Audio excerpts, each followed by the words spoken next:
Good evening, everyone, and welcome to Life Essentials, the Self Healer's Journey podcast. I am Bobby Benton, aka Serendipitously Bobby. And guys, tonight you are in for another treat. So, tonight we are going to be educated on human trafficking, very thoroughly educated by Detective Sergeant Jonathan Walden. So, welcome, Jonathan. Hey, thanks so much for having me. So, guys, I'm going to read his bio. The man has done it all. Detective Sergeant Jonathan Walden has been employed with the Michigan State Police since 2013. He is currently assigned to the Michigan State Police Second District Special Investigations Section Trafficking and Abduction Group, TAG. That's what it's called, TAG. Where a majority of his caseload involves investigating labor and sex trafficking, violent crimes against children, sex crimes, abductions, kidnappings, and child sexual, sexually abusive material cases. In addition to his investigation, he is an instructor on the identification and effects of human trafficking and serves as a designee of the director of the Michigan State Police on the Human Trafficking Commission, which is facilitated by the Michigan Attorney General's Office. Detective Sergeant Walden holds a bachelor's degree in criminal justice and psychology from Spring Arbor University and a master's in business administration with a focus in leadership from Cleary University. Welcome again. Perfect, thank you. Lots of fun stuff in there. Yes, this has been a long time coming. I know, my bad. That's my fault. No, I'm glad that you're here. Absolutely. I've been looking forward to having you because just human trafficking, just advocating, helping people get out of tough situations is something dear to my heart. So before we dive into your work, share with us a tad bit more about you and how you ended up getting into this work. Yeah, so like I said, I started with the state police back in 2013. I think my very first human trafficking training I ever went to was in like 2015. And I didn't know what that was going to look like. I didn't know if I was ever going to get to work in it. And then in roughly 2018, there was an opening for a detective spot on a task force that I was selected for. And so I got to work on that task force for a little bit over a year full time. And I really realized that this is something I was super passionate about. And so after that year and a half, I promoted, but my boss was like, I know you really like working this stuff. So if you want to keep working it, we'll still give you cases that are in that world. So I was able to continue working on cases while I did other duties as a detective. But then back in March of this year, we actually started our trafficking and abduction group. So it's something that's a small group that we have with the state police. We're called group because we like to branch out to others, and any law enforcement agencies and advocacy groups that are that we're working with are part of our group. Like, it's not just my team. So that's why we're called group. We started that in March, and it's been a blast working that ever since. So I'm really enjoying it. Yeah, and I commend you because that's hard emotional work. It can be. It can be. It really is. So kudos to you. A lot of bravery, compassion, empathy, all that good stuff. So, so guys, now we're going to get into the meat and potatoes of this. So, share with us, just enlighten us on just break down some myths of human trafficking and like where it all begins. Yeah, so I think the best way to start is just to tell you what trafficking is, and then I can tell you some myths, right? Okay. So I wrote down the definition that I have here just so I wouldn't forget something. So human trafficking is the recruitment, harboring, transporting, or procurement through force, fraud, or coercion of a person for labor or services for the purpose of involuntary servitude, slavery, or for forced commercial sex acts. Then there's a caveat to that where if a minor's working in commercial sex acts at someone's hands, that kind of automatically falls into that. Okay. So it's kind of like a very broad definition, but that covers both labor and sex trafficking. There's two types of trafficking, labor and sex trafficking. But I think the biggest myth that there is when it comes to trafficking is, like, especially if you're watching the media and stuff, they'll say like people are being trafficked over the border. And not the best terminology I would use. In my mind, that's something like a smuggling situation, right? But they always interchange the word trafficking and smuggling. Yeah. So that's like the biggest myth about it, right? There's a huge difference. There can be a smuggling situation that turns into a trafficking situation. Maybe like smuggling is like usually that paid upon price to get moved somewhere, like trafficking, there doesn't have to be any movement. But if once they're moved and they can't pay that price, then it could go into like a trafficking situation where they're forced to work, forced to engage in commercial sex, stuff like that. So that's like the biggest, I think, myth that's out there, is that they're the same thing, but they're very, very different, if that makes sense. So, as everyone knows, we do little talks beforehand. You were sharing with me that it's not just that, but it's also who typically does the trafficking? Who does the trafficking? Yeah. And then, what we talked about the other day was this crime has no like borders. Like it can be literally anyone. It doesn't discriminate race, sex, or like socioeconomic background. It doesn't matter. Anybody who is willing to exploit someone for money and use exploiting someone for money to their gain can be a trafficker. And that's like the hardest thing about it, is we're always saying like it has to be that type of person. Like no, I've seen people in their 20s doing it. I've seen people in their 70s doing it. 70s, Jesus. I know. Grandpa, go sit down. Oh, right, seriously. You wouldn't think. But yeah, so it really doesn't discriminate. It doesn't matter if someone's a male, a female, anything like that. It doesn't matter. It's just someone that was willing to exploit someone for money for their own gain is going to be able to be a trafficker. So, because anyone can be a trafficker, the victims, who are typically the victims that you see? Yeah. Same thing as with the trafficker. Literally, it doesn't discriminate. I've seen, young kids, and I've seen old adults. I think my oldest adult, was in their 70s, being forced to do stuff that they didn't want to do. So it doesn't matter. People always ask me, are more males, females victimized? And honestly, it's both. We do see more females maybe on the commercial sex side of things, more males on the labor trafficking side of things. But really, it doesn't discriminate. It can be anybody. There's certain things that maybe, like what's the word I'm looking for? Like maybe would steer you to be a victim in something, but that's, at the end of the day, it really doesn't matter. It's someone that's looking to fill a void in their life. They might get mixed up with the wrong person. Yeah. Well, I'm honestly glad that you said that, because so many people it couldn't happen to me, or, think it's just a downtrodden person strung out on drugs, but right. It can be the woman who her boyfriend can be doing it, right. A dad, so. Yep. Yeah. I've had, a lot of times there's several different ways that people kind of get brought into this world, but a main one is like someone looks at how much control they can have over someone, and then they feel like they're going to fall in love with that person. Like the victim looks at this person like, this is my boyfriend. Almost every single time. It's not my trafficker, it's my boyfriend. It's like, is it your boyfriend, or is it just someone that's trying to take advantage of you? And that's something that we really have to get through to them before they're willing to talk to us about what's going on.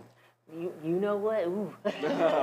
Right. So one day, when I first started this show, we did an episode called That Pimp Magic. Okay. So, and that we were talking about trauma bonding. Yeah. So that right there is the main reason why the women that's my boyfriend, because they're trauma bonded to this person. Absolutely. And they're getting that nice little, the oxytocin is released, I'm attached, I'm getting that little dopamine hit, and I'm in love. Right. But they're not. Yeah. So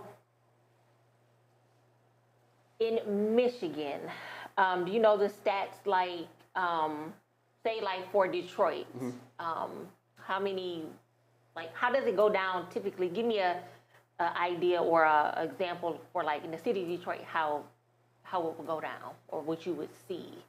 Like how someone would meet their trafficker, or what do you mean? Or how, we had talked about the Super Bowl and stuff come that. Yeah, so it used to be when there'd be a track of prostitutes, right? That's what we always knew. You just didn't go to certain areas because nefarious things are going on, right? But what we've seen is it's like a supply and demand thing. Whenever big events come into towns all over the nation, people are going to be willing to travel to those areas because they're going to be able to make more money. They're going to be able to, so they'll move some of their victims to those areas to make more money. Specifically, we talked the New York NFL draft was here recently, right? That's it. There you go. Close to the Super Bowl. Of course, y'all.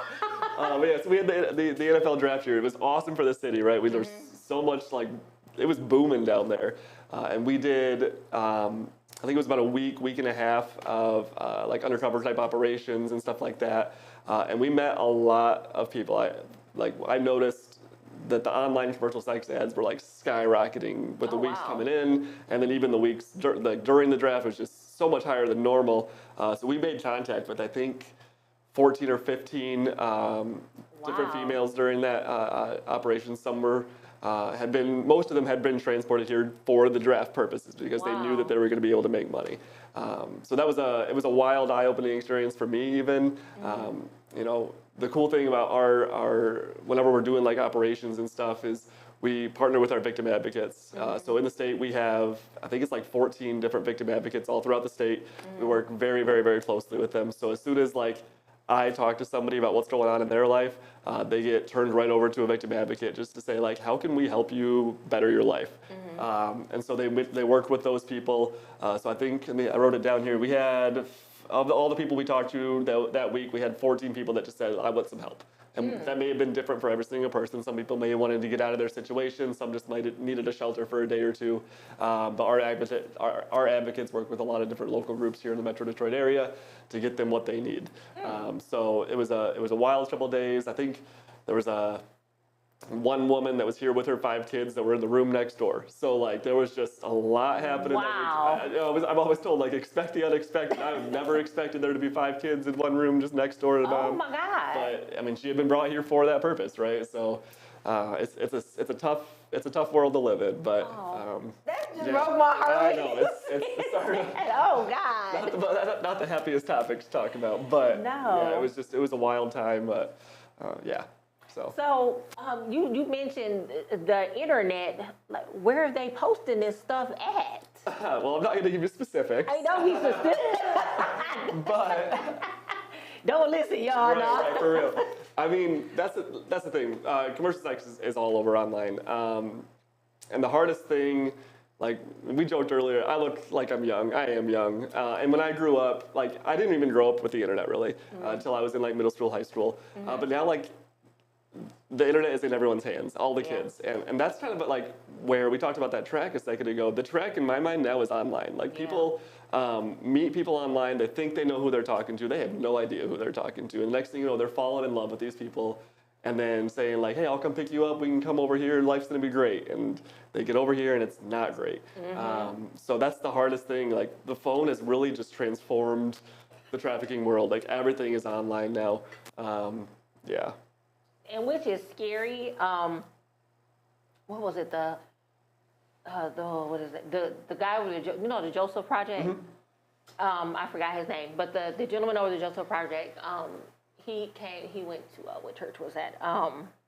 Woodside Bible Church, and he did a I guess like a talk, a training about just like what you said, and it was kids who were being blackmailed and such, and it was a couple kids committed suicide because, like you said, that phone is a computer in their hand, you know, and it's scary, right? You know, just yeah. Well, I mean, just you mentioned in blackmail, like. When I read the definition, I know I flew through the definition, but like the 3 main things that have to be there for trafficking is there has to be some element of force, fraud, or coercion. Blackmail falls into that, and sometimes that's what people use to like gain control of their victims is blackmailing them, whether it's stuff that they have online, pictures of themselves, or even we've seen as far as like immigration status and stuff like that. Like they're just gonna hold that over them and say like if you tell them what I'm doing, I'm gonna tell them what you're doing, and you're gonna get in more trouble than I am. So yeah, blackmail's huge. And people just wake up, choose evil. That's the truth. I mean, geez, so peace. Just to have that mindset is disturbing. Just ugh. Yep. I wanted to talk about too. We had talked about a whole bunch. We did. I was just rambling off stuff to talk about. Let me see. So. When we talk about human trafficking and then the relationships that some of the people get into, I had talked about just the intersection of domestic violence and human trafficking. So do you share what you know about the intersection between the two? Yeah, We ain't going too deep, y'all. But we go won't, ahead. right? But I think the first thing that comes to mind when we're talking about the intersect is that the stats like 85 to 90% of victims that are in this human trafficking world either know or had a previous relationship with their trafficker. And so that's why I think a huge part of this falls into the domestic violence stuff. You know, that domestic relationship, legally there's a few different things that define a domestic relationship, child in common, boyfriend, Living roommate, together, marriage, yeah. stuff like that, right? So a lot of times we've seen that. You know, we've seen where I think the biggest one would be, you know, a boyfriend girlfriend situation where they believe or that they're in some sort of dating relationship, and obviously it's not a healthy dating relationship if they're willing to be exploited, or the trafficker's willing to exploit them, but. Yeah, so that's a big one, but we've also seen, you know, marriages that, you know, we're not making enough money, you need to make more money to make our house work, and this is a good way to do it. We've seen parents do it to their kids. Like, we've seen all of it, you know, all of whether you live together, that doesn't stop somebody. You know, you spoke earlier about just like evil being in the world. This is one of the most heinous things in my mind. Like, someone that's willing to exploit someone for their personal gain, like, people aren't, I don't know, for sale. So. Yeah, it is. Yeah, and like power and control, like we had talked about, just straight up. That's all it is: power and control, and greed. So so people say, oh, the root of all evil is money. No, the love of money. Right. And so people do some heinous things for money, Right. which is horrid. Just think, you give birth to a child. And then you look at it as a thing, a possession to serve you. Right. Like, what? Yeah, I don't get it either. Like I said, I've been doing it since 2018 full time, and you'd think you'd be surprised sometimes, and you're not. Like, It's just disturbing. Yeah. So, what are some of the positive stories or like any positives that has come out of this for you? Yeah, I feel like every time you get to help somebody, like, it's totally worth it. And to get to the positives, let me talk about the negative real quick. Go ahead. These cases are hard because sometimes it takes us talking to the same survivor of trafficking 2, 3, 4, 5 times before they're willing to get help. And that's the hardest part about these types of cases is when we're talking to them, we need to make sure they understand that they're in a safe place, and we need to understand we kind of have to meet them where they're at. And so it's hard meeting the same person over and over and over and over again. And you're just like, will you please just listen? Like, I'm here to help you. But when you ever need to help somebody, it totally makes it worth it, right? You know, perfect example, and I share this story quite a bit. I think I may have told you the other day too, but one of the cases we had back in, I think it was 2020, about 4 years ago. We had basically 3 main victims in that case. And all 3 kind of had 3 separate outcomes at the end. The first one was a minor victim. She was 14 at the time. Now she is just about 18, about to turn 18. That 4-year span that I've kind of been in contact with her has been rough for her. She's been in and out of foster care, running away all the time. She ended up getting pregnant. And last time I saw, like, she was about to have the baby, and she just didn't want to be at home and just didn't enjoy her life, right? So that one was tough. The second person on there, we talked about that trauma bond and that love for your trafficker. She could not get off the love for her trafficker. Even when he was in prison, had been locked up for a long time, was about to get sentenced to a long sentence, she's still writing him every single day, talking about how much she loves him, and just like, I'm here for you when you get out. Well, she didn't even make it till he gets out because she ends up overdosing on the narcotics that she had been using. So there's, again, we offered the same services to the first girl, same services to the second girl. Third girl, she was one of my older trafficking victims. And when I first met her, she was on so much heroin that, like, she couldn't formulate complete sentences, right? And we had got her a shelter. She wanted to get some help. And then we kind of lost touch for a while. And I knew I needed to get a hold of her. I've been working on getting a hold of her. Ended up tracking her to an address out of state, got some detectives from that area to go talk to her. And as soon as they left the house, they get a phone call from someone. And I was like, hello? And I didn't even recognize the person on the other line because it was the same person I talked to 4 years ago who, again, she couldn't make complete sentences. But this time she was talking normally, right? Which blew my mind. She told me who she was, and she's like, you know, John, I've been trying to get a hold of you for the last like couple of years, and I was like, why? Like, what's up? You know? And she's like, well, I moved away, started living with family, and the day my grandchild was born was the last day I used heroin. I flushed everything down the toilet. She's been clean ever since, and it's going on about 2.5 years now. So I still talk to her all the time. We'll text every once in a while on major holidays or life events and stuff. So like that's like the positives. And even though not every single case is going to be like her, I know that like yes, I may have to talk to somebody 4 or 5 times, but if they do end up like her, it's totally worth it. You know, I feel like a lot of people join law enforcement because they want to help people, and this is a position where I'm in where I feel like I get to do that every single day. Sometimes I may not see it right away, but I know that I'm trying to make a difference. So, yeah, it's challenging, but it can be so rewarding. You're very passionate. I love it. You can just hear the passion that you have for this work. So you touched on this. You said, I'm trying to help. We're trying to help. So share with the audience how it works. So you guys aren't like arresting people and such. So share how all that works, the process. Yeah. And I'm really glad you brought that up because I knew I wanted to talk about it today. Whenever we're doing like our operations or we're coming in contact with a lot of these victims of human trafficking, my job and my role with the state police is not to arrest anyone that's in that lifestyle.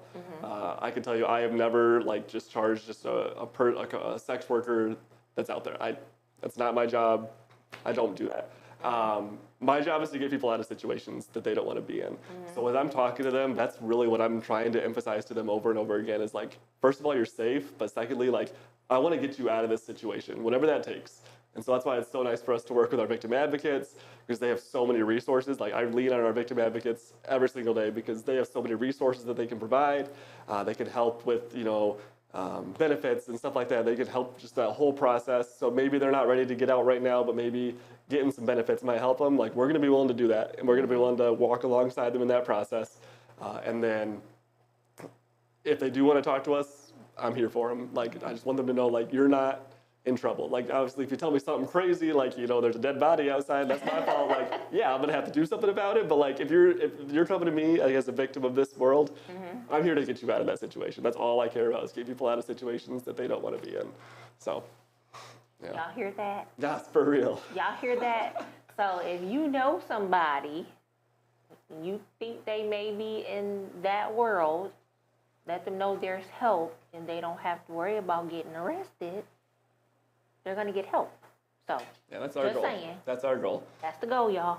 Yeah, and I can tell you, like, you know, there's so many different police agencies, especially here in like the Metro Detroit area. Like, if a department doesn't know how to handle situations, they have my number. They're gonna call me. So like we work together. Like I said, that's that group mentality. This TAG group is the last word of our team because we work with all these agencies to make sure like everybody's on the same page, just to do whatever we can to help people. That's our goal.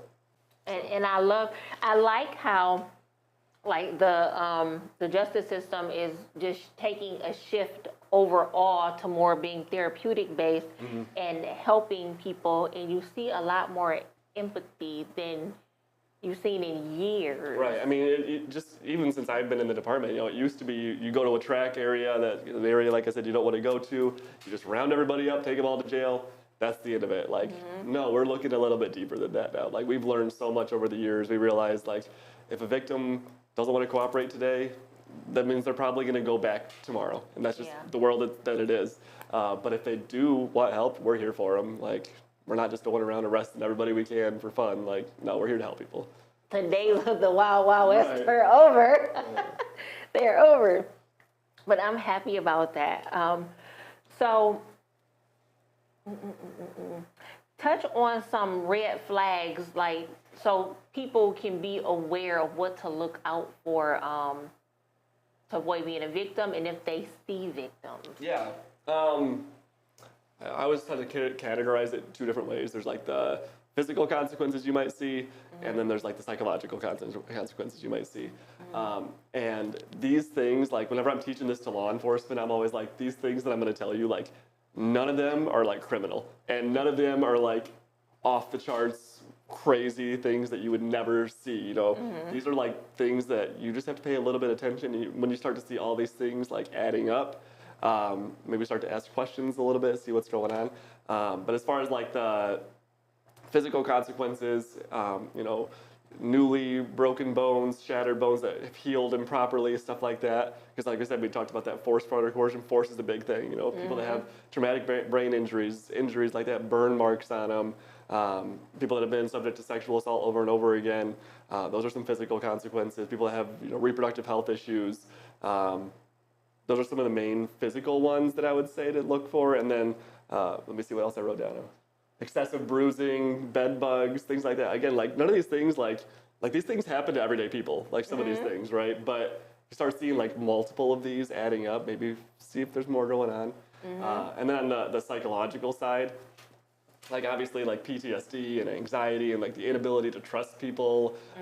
That's like the biggest one I've seen. A lot of the girls or a lot of the victims that I talked to, the survivors of this, have said like, I just have a hard time trusting people. Like I don't like going in basements because that's where stuff happened to me. We talked about the changed perception of their perpetrator, that trauma bond, and self-destructive behaviors, eating disorders, all those things. So again, like these things are like normal, they can be normal things, right? But when you start to see multiple things, like whenever you see something like this, like ask, like what's going on? And if you don't really know what questions to ask, like you can send like an anonymous Crime Stoppers tip and be like, hey, like this is weird, right? And we'll just take a look. I'm not saying we're gonna go out and like take somebody and arrest them and figure out what's going on. Like we'll just look into it, see how we can help people. So yeah. So what would you say, like, say for instance, I know for myself, I have seen weird things like going in Walmart, and I've seen like men following and things like that. Do you guys get a lot of calls with situations like that where girls are getting followed around stores and things like that? Yeah, and I'm not saying, I'm gonna call it a myth. I'm not gonna say it's a myth, but it's hard for us to investigate stuff like that because we don't get many calls about those. Okay. People always think if I go to Great Lakes Crossing and I fall asleep in the food court, I'm gonna end up in the Middle East. Like, we don't ever hear about that stuff, right? So like, obviously, yeah, keep your eyes out for stuff and be safe about it. If you do see something, like, yeah, call the police, we'll look into it. But it's hard for us just because most people don't call the police in those situations. Okay. So it's hard for me to give you a great answer for that. But yeah. And that's what I tell people whenever they see a lot of these like these characteristics of victims and things like that.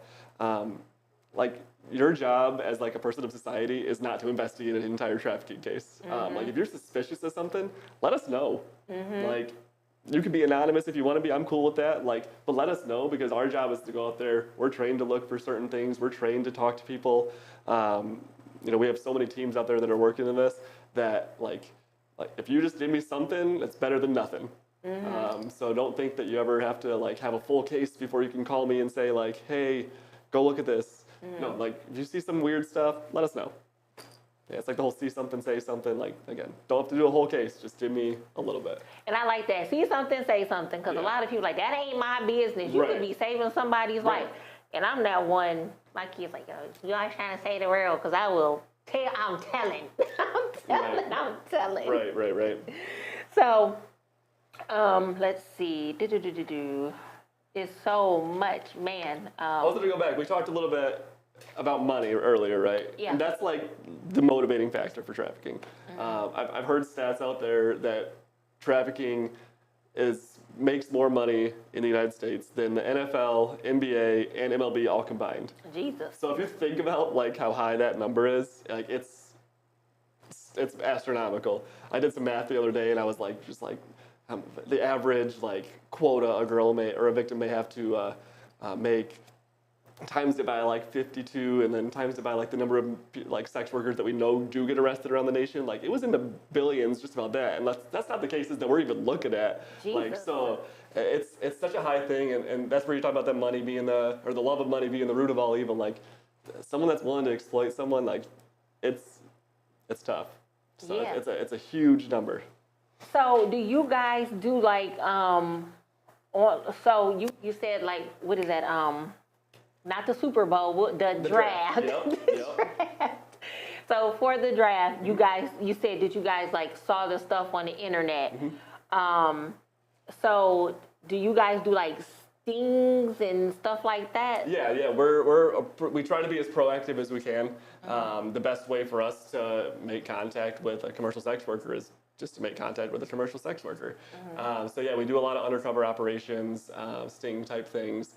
And again, even with those, we make sure everybody knows, like, you might be coming to the police station with us, but we're here to help you. Like, we're not here to like jam you up on stuff like that. We're just here to get you out of those situations. So yeah, we do those as often as we can.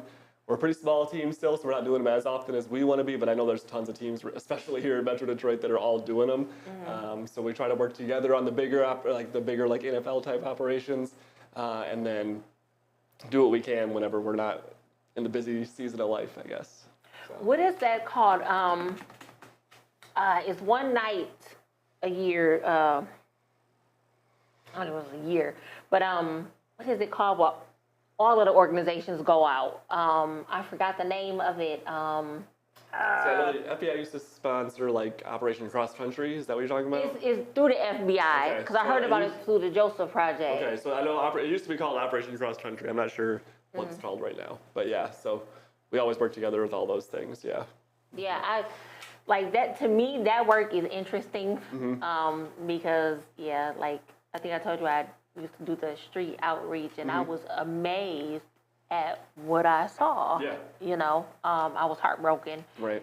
And just to think, like, the people I ran across, they were just happy to get the things we were giving them, and they were just gonna go back and I'm going back to work now, and I'm like, man. Yeah, and like it's when we do those big operations, like we're working with large groups of law enforcement and then victim services and things. So like for the NFL draft specifically, that was pretty recent, we can talk about that one. Like I think we had like over 40 different law enforcement officers that were involved in that operation just with our team.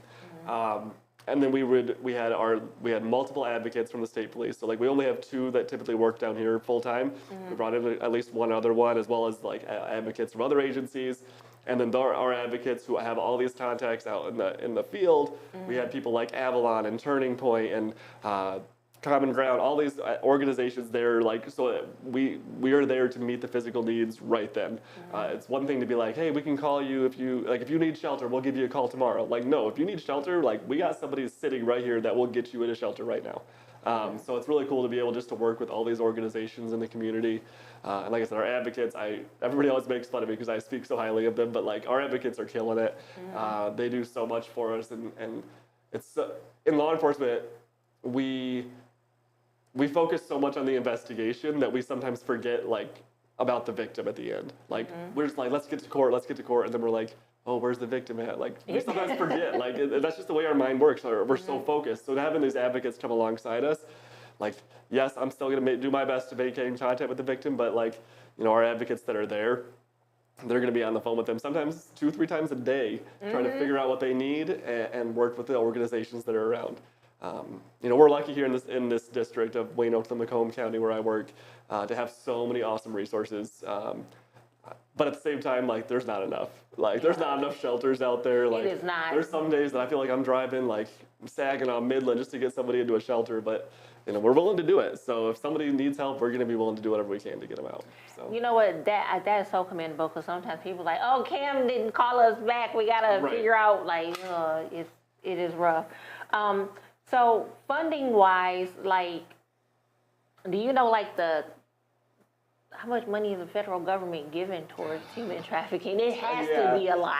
I know they give money, and I know, like, you know, state police, our budget, and that's run through the state, we get money. I don't know specifics on any of that stuff. That's way above my pay grade. I got bosses that do You're like, all that stuff. Obviously, if we had more money, we could do more. If we had more troopers on the road, we could do more in my team, right? But it is what it is, and we're making do with what we have.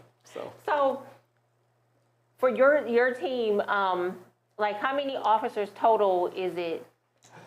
Yeah, that's why I say we're a group, because when I say how many are on my team, you're gonna laugh, and then I say we're a group because we're so much more. How many? So I got my boss, who he's like the human trafficking guru. He's almost to retirement, so he's trying to train me to take over his spot, right? So I have my boss. I have me and my partner work full time. We have another detective who runs a different team, but we bring her in with us for our operations. As far as like law enforcement, that's our team. Oh, wow. We got like an intel analyst. We got victim advocates that are in our group. But that's my team. We're a small group, but we're willing to work with anybody. My job is to get out there. Wow. If a local department needs help, I'll go help them. If they need our expertise in something, if you need an expert witness or something, I'm going to go over there and help them. And we work with a lot of other teams, some different narcotics teams and stuff like that are willing to help us. But yeah, we're a super small team. Wow. But we're the only a mighty team. Right, we're the only team in the state police right now, so we're doing what we can to travel. We always joke around, have car, will travel. So most of my work is here in the Metro Detroit area, but we've gone Flint, Livingston County, kind of all over. So. Wow, that's a lot of. So what would your caseload number be like? It's high. It's so high. We're busy. We're a very busy team, but we work well together. So like. It's not Is it like over my 100, like? My boss is gonna be mad that I don't know this off the top of my head. Are you watching Close Your Eyes? I know, right? Seriously. I don't know. I can't even give you a rough number of how many open cases I have right now. But it's a crap load. It's a lot. It's a lot. Wow. Yeah, everybody. Like I said, I love my team. It's great, but we're very undermanned and very busy. Very busy.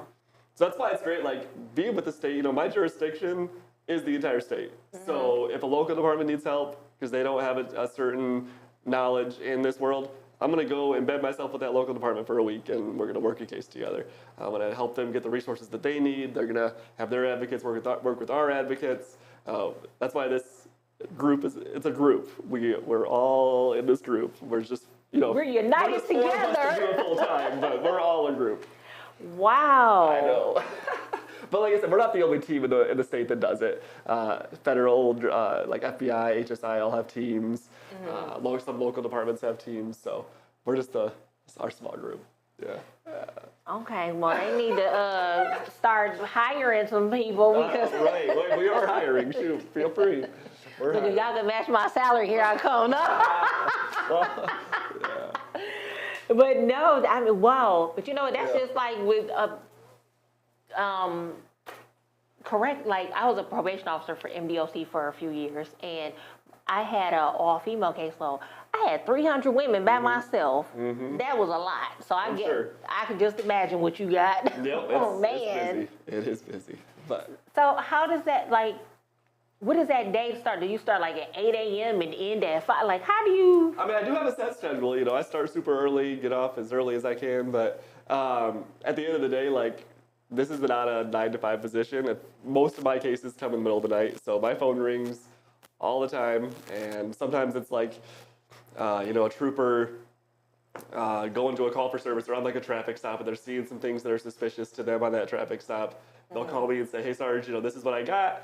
And I'll say, "That's great work." Do a little bit of digging, and then they're like, "Well, they'll call me back in 20 minutes. I got a little bit more. Perfect. Keep going." And then they'll call me again and say, "Yeah, we found out this is actually a missing kid from Toledo." We're like, "Perfect. I'm coming in, and we're bringing the team, and we're doing whatever we can to help you. We'll work this case, whether it's 3 in the morning, 5 in the afternoon, whatever it is. We'll do it." I'm gonna call you. What's his name? NCIS. Don't call you Gibbs. Oh man. Because they had a mighty, powerful team. Wow. Yeah. Big things come in small packages. Right. But I mean, talking about the team, we talked about how hard these cases are. Because we're offering the services to the same person, and some people don't want it, and it can be super taxing. But like, the people on my team are like my best friends, and so like, even though this work is not fun to be in, like being able to lean on these people like in the hard days and know that they see what I'm going through, I see what they're going through. Like, we're just here to work together. It makes it so much more fun in my mind. Like, yeah, there's some tough days, but like, literally, these are my best friends, and we're just gonna work together and get through it. So, yeah. So what does self-care look like for your team? Because this is very emotional, taxing work, mentally taxing. What does self-care look like? Yeah, so I mean, a lot of times after all of our operations or a lot of our big cases, we're gonna debrief together. We're gonna sit down. What went right today? What went wrong today? Thankfully, we all have thick skin. So say I didn't like what you did, and you didn't like what I did. We're going to be grown-ups, and we're going to get through it. But we'll just sit there and talk about what was good. And yeah, we know that it's hard. But we talk. We all have super supportive families, so they understand, like, if I'm going out in the middle of the night, it's probably a good thing that I'm going. So being able to have families that care about what we're doing is helpful. And then the state police offers a lot of cool resources. We have our Office of Behavioral Sciences that if we have something that's like super traumatic for us, we'll sit down with the docs and we'll all just debrief it together. But they're always there for us, whether we got something going on. Their numbers are always on speed dial, so they'll answer any time of the day too. So it's nice. Good. Yeah, it's been good. It's been good. Man, that's a lot. Oh, time is flying by. Do we have anybody in the chat? No. Okay. Just wanted to check. So, don't discriminate. Any more talking points you want to cover for us? I mean, there's a couple things I was thinking about as I was, kind of prepping to be in here. We talked about the shelters, and we talked about all the community resources that are out there. Obviously, they're self-funded and underfunded and things like that. So there's lots of immediate needs that some of our survivors need right away. And if that's something that you feel obligated to donate to those organizations, I'm sure they would love it. They didn't ask me to give them a pitch, but I mean, that's just what I'm thinking.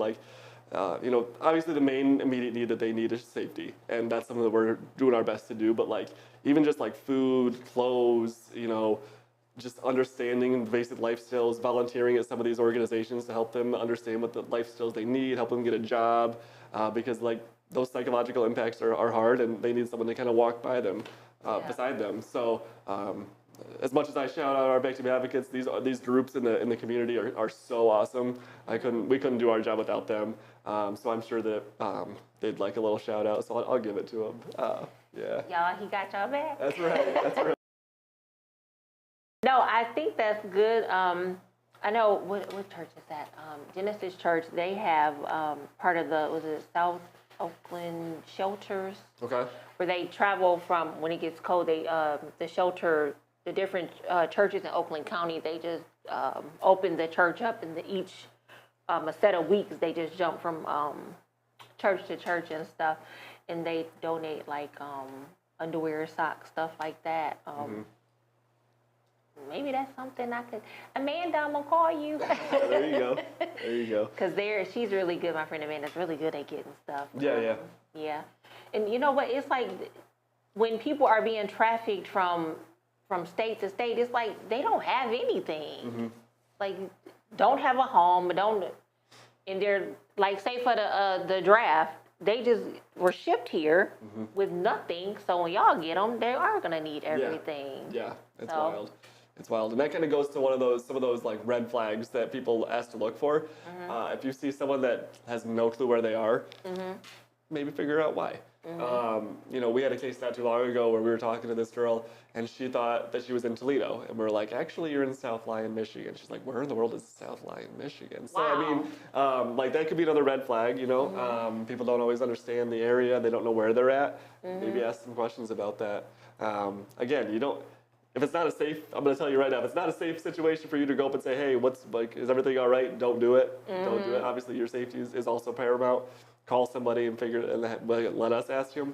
But yeah, those are, if you have the opportunity and you can say what's going on, they might appreciate it. So yeah. So share what contact information if somebody wanted to report some suspicions or things. Who would they reach out to and all that good stuff? Yeah, so first thing, I made a joke about Crime Stoppers earlier, but obviously you can call Crime Stoppers. That stuff's super anonymous. I can tell you we get Crime Stoppers tips all the time, and I don't ever know who they came from. So especially if you want to be anonymous, that's a good way to go about it. It's 1-800 Crime Stoppers, and so we use them all the time. With the state police, we can go on our website and put in what's called a suspicious activity report. Another way you could be anonymous if you wanted to be, or if you want to leave your contact information, you could do that. I forget how to get there. You go to michigan.gov, and then there's a little section to get to suspicious activity report, and then it's a pre-fill. Put in what you want to put in what you don't want to, don't put in what you don't want to put in, and we'll work on taking that information. Obviously, you can just call your local police department, whether that's the state police, a local police department, sheriff department. If you just want to get a hold of us, we're not gonna, I would rather you tell me you think something's going on and it be nothing than you not tell me anything. So get a hold of somebody. Obviously there's so many different local, state law enforcement agencies, especially here in Metro Detroit. Get a hold of any of us. Again, HSI and or Homeland Security and FBI, they all have teams. So you can literally get a hold of any of us. Go online and fill something out, especially on the federal side of things. You can go online and fill those out. I promise you those get looked at. They're not just going into like a junk folder, those get looked at. So I can tell you, like every time I get something trafficking related, it goes to my supervisor, shuffled down to me, and we look into it. So that's the easiest way to get a hold of us at the state police is either to walk into a state police post, call a state police post, or go online and submit those suspicious activity reports. Yeah. So what I'm gonna do, if you don't mind sharing later on, some information so I can like kind of put it out there, you know, Yeah, absolutely. post it and stuff too. Absolutely. So I want to talk real quick about like schools. Do you guys go to schools and educate the kids, like high school and maybe middle school? We do. We go wherever anybody asks us to go. I feel like sometimes I joke around about how busy I am working cases, but I'm out in the field like teaching just as much as I am investigating, because obviously education is so huge in this world. People don't necessarily know that someone might be being victimized, so let's teach them what to look for. So yeah, we do go into schools. We've gone into universities. We go into so many, like I teach at multiple different police academies, because that's also huge for our law enforcement. They don't necessarily don't know what to look for. But it's nice to be like, even just this week, I was teaching a local academy on like, hey, if you're on a traffic stop and you see this, this, and this, ask some questions, figure it out. So yeah, we're always going in places. Anybody that wants to have us, we're willing to. Sometimes it may take a few months to get in because of our schedules, like it was with us. I know we tried back in like, I forget how long it's been. Yeah, it's been a while. But it may take a few months, but we can get somebody there. Yeah. That was back in April, I want to think. say, yeah. Yeah, it was a long It was time. a while ago. But you held on. So Absolutely. if someone wants to have you come and educate them at their school or whatever, how would they get in touch with you? The easiest way for something like that would be to probably call the state police post in your area. So if you're in Wayne County, you can call the one in Taylor. If you're in Oakland or Macomb, you can call the one in Oak Park. And then again, obviously this is a podcast, so if anywhere around the state that you got a state police post, get a hold of somebody, the local police post. Depending on availability, it may get shipped to me and my team. We do have community service troopers that are out there at every post, so they're all trained in going into schools and teaching stuff like this too. So you might get a uniform trooper, or you might get a guy like me that doesn't wear a uniform every day, just depending on the situation. But yeah, just get a hold of the state police post and say, hey, we're looking to have somebody come in and talk, and we'll find you somebody. We're willing to do it all the time. Well, I'm glad that you guys do that, man. I wish it was so many more of you to do this, man. I know. I was sharing with John about when I did some work in some schools and the things that I would see, and you know, I don't think the kids had a clue about what, like, that their friend that they thought was a friend was gonna coax them into going somewhere and getting kidnapped and being trafficked. They're thinking they're going to hang with their friend, and they don't even know the signs. They're oblivious, or they done trauma bonded with some boy, and Yeah, and just to like piggyback off of that, you know, it's super important for parents to be invested in what's going on their kids' phones. Yes. And everyone, and this is, I sometimes get flagged for saying this, but I'm gonna still say it anyways. I think it's true, so I'm gonna say it. Kids are always like, you know, it's my phone, it's my privacy. If you're a parent and you're paying that phone bill, that's your phone. I'm sorry, it's your phone. Say that. It may feel like an invasion of their privacy to them, but like, I'd rather you be going in their phone, looking at what they're looking at, looking at who they're talking to, than having something bad happen. That's why I say do it. It's your phone. You're paying the bill. What kind of privacy? Well, I know when I grew up, there was no such thing as privacy. No, it wasn't. You better not close your bedroom door. I know. So we do that, but like even more so than just going through phones, you got to start having those conversations with the kids early on. That way, like if they feel like they're trapped in a situation where they're talking to somebody they can't get out of it, like they feel like they can come to you. You know, I've got nieces, nephews that's something that I've stressed to like my siblings, like get in their phones, but more so have those early conversations. Yep. Because we don't know what they're going through, and then maybe they're going to be in their room with the door shut, and there's a lot going on. We talked about people being blackmailed, and all the way till they commit suicide over what's going on. Like, make it a safe place for them to say, like, hey, Dad, hey, Mom, I probably shouldn't have been talking to this guy. I know I screwed up, but, like, can you help me get out of this? Like, so that when you are looking at their phone later on, that it's not the first time, you know? Yep. Have those conversations, and then makes it a whole lot easier. And then when they do tell you, fix your face. Yeah, right. Don't cuss them out. Right. And don't And hit it'd be them. hard. It's hard. It's hard. Kids do stuff, and you're like, what are you thinking? But Yeah. I mean, that's all I can say about Yeah, that. I agree with you. I wish a kid in my house would tell me don't touch my Right. But there's a lot of kids out there where their parents do not. Yeah. They hand the tablet to the kid, and the tablet is babysitting. Then you got a creeper on the other line, you know. So, no, I agree with you. Yeah. You ain't gonna get I always flagged. joke around, like, especially because I'm in the world that I'm in, like, my kids ain't going to have phones till they're, like, in college. And even then, they'll be lucky to have one. Yeah, they get a Feel bad bark for my phone. kids. Exactly. You can have a little flip phone. That's all you're getting, you They're know? gonna be 18 Oh, my with a gosh. bark phone. No, if it saves their life, Yeah, no. for real. That's, yeah. No, but you are so right, because you don't know who's on the other end of the phone, the internet, any of that, you know? And because the love of money, Right. people wake up choosing evil. Mm-hmm. So, yeah. Yeah. We are almost out of time. So, I want to thank you for coming on the show. This was Yeah, fun. it was good. It was fun. I wish we had more time. This was jam-packed with good information. I know. So I'm going to get more information for you that I can share with the audience later absolutely. on. This was really good. Thank you so much. Absolutely. Happy to do it. Happy to be here. So, guys, we are winding down. So I want to let you guys know that the next time we will be on is, did I say November the 7th? I think I said November 7th. November 7th. And we are going to have Detroit Police Officer Errol Franklin Jr. And the topic is going to be Protect and Serve. He is going to share his journey of becoming a Detroit police officer, and how he operates from the position of, I'm going to say, a Christ position while he's out there in the field working. Great gentleman. His dad is also a police officer, and he works, somewhere on the east side of Detroit, but he helps with the domestic violence unit. Oh, cool. Very nice. So he has the same heart as his dad is helping. So go have on my law enforcement. I was saying, you get a few law enforcement in a row. It's a good week.